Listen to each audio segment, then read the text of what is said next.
4 saint 200 ലിങ്സിൽ 2000-ഓളം square ഫീറ്റിൽ 4 bedroom attached ബാത്റൂമായി നിർമ്മിച്ച ഈ വീട് വരുന്നത് എറണാകുളം ജില്ലയിൽ കാക്കനാടിന് സമീപം പൂക്കാട്ടുപടി എന്ന സ്ഥലത്താണ്.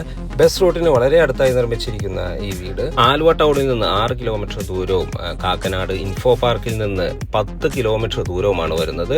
കൂടാതെ കളമശ്ശേരിയിലേക്ക് ഏതാണ്ട് 8 കിലോമീറ്റർ ദൂരവും വരുന്ന ഈ വീട് 2018-19 കാലഘട്ടത്തിലെ ഫ്ലഡ് ബാധിക്കാത്ത ഒരു ഏരിയയിലാണ് നിർമ്മിച്ചിരിക്കുന്നത്. വീടിന്റെ മുൻവശത്തായി ഒരേ സമയത്ത് 2 കാറുകൾ പാർക്ക് ചെയ്യാനുള്ള സൗകര്യം നൽകിയ ഈ വീടിന്റെ വാട്ടർ സോഴ്സിനായി കിണർ വെള്ളവും കേബിൾ കണക്ഷനും നൽകിയിട്ടുണ്ട്. ഇവിടുത്തെ ഗ്രൗണ്ട് ഫ്ലോറിൽ living space, dining area, 1 bedroom with attached bathroom, kitchen, work area എന്നിവയും ഫസ്റ്റ് ഫ്ലോറിൽ family living area, 3 bedroom with attached bathroom, ബാൽക്കണിയും നൽകിയിട്ടുണ്ട്. വീടിന് പ്രതീക്ഷിക്കുന്ന വില 85 ലക്ഷം രൂപയാണ്. വില തീർച്ചയായും നെഗോഷ്യബിൾ ആണ്. എല്ലാ ബാങ്കുകളുടെ ലോൺ സൗകര്യവും ഇവിടെ അവൈലബിൾ ആണ്. സൈറ്റ് വിസിറ്റിംഗിനായി ഒയാസിസ് പ്രോപ്പർട്ടീസിന്റെ സ്ക്രീനിൽ കാണുന്ന നമ്പറിൽ ബന്ധപ്പെടുക. വീഡിയോ കണ്ട എല്ലാവർക്കും നന്ദി, നമസ്കാരം.